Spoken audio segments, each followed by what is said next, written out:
In this segment, we'll explore how glacial systems differ from water systems, as well as a few of the many impacts that past ice ages have had on Earth systems.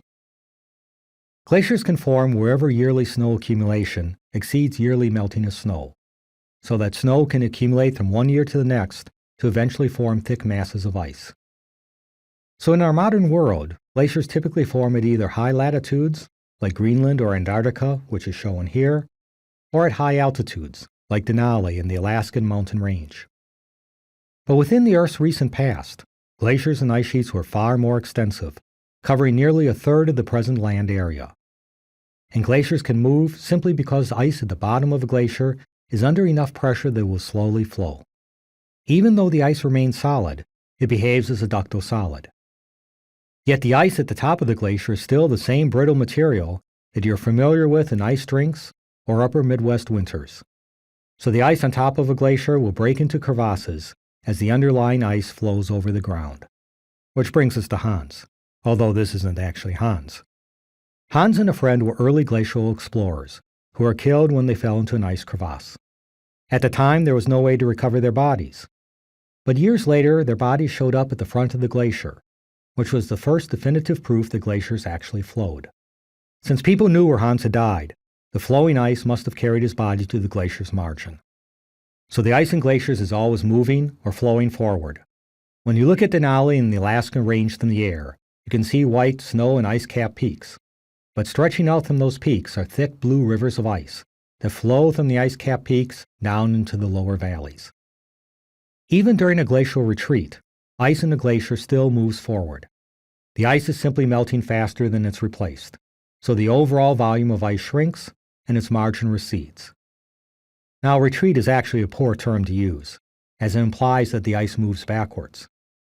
Receding would be a much better term, as it's only the glacier's margin, not its ice, that recedes, much as hairlines can recede. The motion of the ice is the reason why glaciers can erode, transport, and deposit sediment, as rivers do. But because the viscosity of ice is so much greater than the viscosity of water, ice flow differs from water flow. And consequently, so does ice's erosion, transportation, and deposition. Unlike water erosion, glacial erosion is dominated by physical processes, such as abrasion by ice-transported sediment or freeze-and-thaw plucking of rock. With little liquid water present, dissolution and chemical weathering are kept at a minimum in glacial systems. Sediment and rocks caught up in the moving ice can scour grooves and scratches into the underlying bedrock. While freeze-and-thaw plucking can alter rock surfaces, as meltwater sinks into underlying cracks to freeze and expand, breaking off pieces of bedrock. Here the bedrock surface was eroded by glacial ice flowing from the right towards the left. But the same process also occurs on much larger scales to form hills or ridges. Because of ice's greater viscosity, glacial valleys have distinctive U-shaped cross-sections or profiles that contrast to the V-shaped cross-sections of river valleys. So it's easy to distinguish valleys carved by flowing ice from those carved by flowing water. And because of ice's viscosity, ice-carved valleys do not necessarily meet at the same level, so they can form hanging valleys.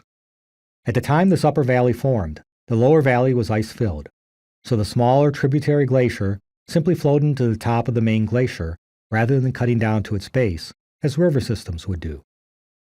Which is one way the waterfalls can form, as rivers now occupy a hanging valley that was originally carved by ice. Now, when you're in glacial areas, it can be easy to miss just how much ice is present. Although this valley is obviously filled with ice, you really have no way to tell how deep the valley is. As Half Dome in Yosemite Valley was also cut by glacial ice that filled the whole valley to Half Dome's upper surface. Glacial transport is also distinctive. Because of its greater viscosity, ice does not sort sediment by grain size as water or wind do, but instead deposits sediment load as a mixture of grain sizes, with immense boulders transported and deposited in exactly the same way that ice carries silt and mud. During transport, the sediment load is concentrated along the glacier's margins, at its top, bottom, and sides, to eventually become glacial deposits. All of the material deposited by glaciers is commonly and collectively called drift, which includes both unsorted sediment or till, as well as erratics, all the material that is deposited directly from ice, and which can later be lithified or cemented into rock that's known as tillite. However, drift also includes sorted and stratified outwash deposits, which were carried by glacial meltwater to be deposited along the front margins of glacial systems. Unsorted sediment or till can be deposited to form a wide variety of landforms, collectively called moraines, that cover much of the upper Midwest. But besides drift, glacial systems can also produce loess deposits, which are wind-blown deposits of fine dust and silt, which were originally eroded from the poorly vegetated, exposed land in front of glacial systems, and which can be deposited to form rich soils in adjacent areas. So the rich soil of many Iowa cornfields originally formed from dust blown from glacial margins in front of Minnesota's ice sheets. And where glaciers and ice sheets meet the sea, icebergs can form, and those icebergs not only consist of ice, but of sediment and rock caught up in that ice, which can be deposited on the sea floor as the iceberg melts. So as sediment settled down through the water to form these layers, the rain of fine sediment was occasionally interrupted by the fall of larger rocks. Now all of these processes still occur today, but they were even more prevalent over the past few million years as the Earth went through a series of glacial ages. Now there are two important misconceptions about ice ages. One is that ice ages are not typical. Ice ages are actually relatively rare in Earth's history, with only 5 major ones occurring in all of Earth's nearly 4.6 billion years. So we live in exceptional times, which might be why we live. Many scientists believe that tool use and our ancestors' rise were linked to rapid climate changes that occurred during these ice ages. So it may be no coincidence that hominids arose during ice ages. And the other thing to realize is that the ice ages have not ended. All of human civilization has arisen within the last interglacial interval, and ice sheets will form again in the future, unless human-induced climate change completely alters Earth's climate system, which unfortunately at this point may be completely possible. Now, some of the effects of the recent ice ages include the landforms and the poorly drained landscapes that cover much of the northern hemisphere. Minnesota is a land of 10,000 lakes, simply because rivers haven't had time to drain those lakes from a recently glaciated landscape. And those effects also include the poorly sorted glacial deposits we discussed earlier. But these ice ages also resulted in isostatic rebound and sea level changes. Raised shorelines encircle much of Hudson Bay. At first, it's easy to imagine that the water level dropped down to expose the shore. However, if you think about it, sea level could have only risen as the last ice sheets melted, which means that the only way that these raised shorelines could have formed is if the land rose even more quickly than sea level did. Well, why would the land rise? Now, these next few images are mislabeled, so replace crust with lithosphere and mantle with asthenosphere to correct the labels. But the image's underlying concept is correct. As ice sheets formed on land, they added a great deal of mass to the lithosphere. So the lithosphere sank as the underlying asthenosphere flowed to the side, out from beneath the ice sheet. Then when the ice melted, the asthenosphere flowed back in to restore an isostatic equilibrium. However, since ice sheets can melt faster than the asthenosphere can flow, there can be a time lag between the ice's disappearance and the land surface's isostatic rebound. So 20,000 years ago, when ice covered all of Scandinavia, the land beneath that ice sank, while the asthenosphere flowed out to slightly raise the adjacent land beneath the Netherlands. But since then, the ice has melted. So now the asthenosphere is flowing back to its original equilibrium, and the Netherlands are slowly sinking while Scandinavia slowly rises or rebounds. So Scotland is rising, as is Scandinavia, which is reflected in the Viking Code of Law, part of which determines who can claim shoreline and land that is slowly rising from the sea.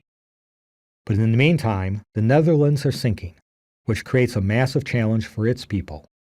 As much of the country now lies below sea level and has to be protected from flooding by massive dike systems.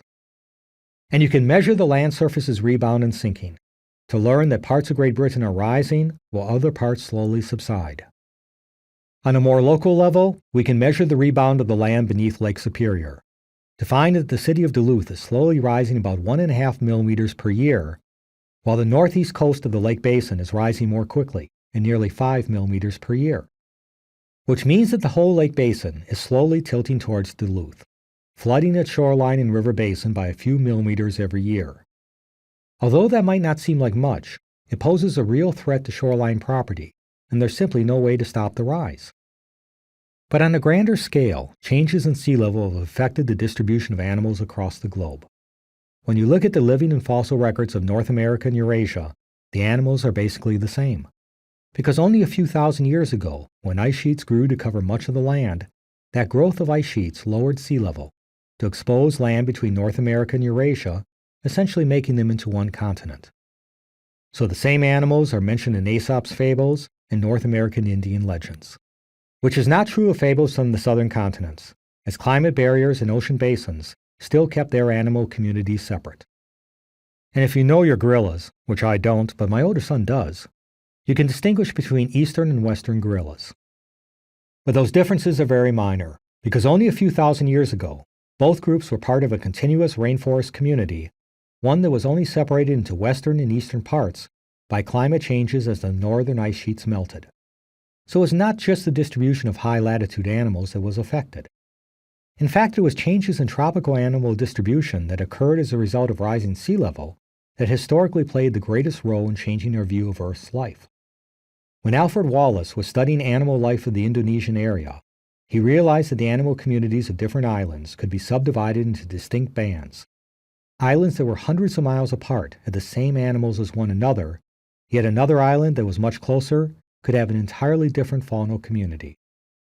Although Wallace had no good way to explain these distributions, if you look at the depth and shape of the underlying sea floor, it's easy to realize that if the sea level was lower, as it would have been 20,000 years ago as the ice sheets grew, many of the islands would be connected to the surrounding mainlands and to one another, so they would share the same animal communities.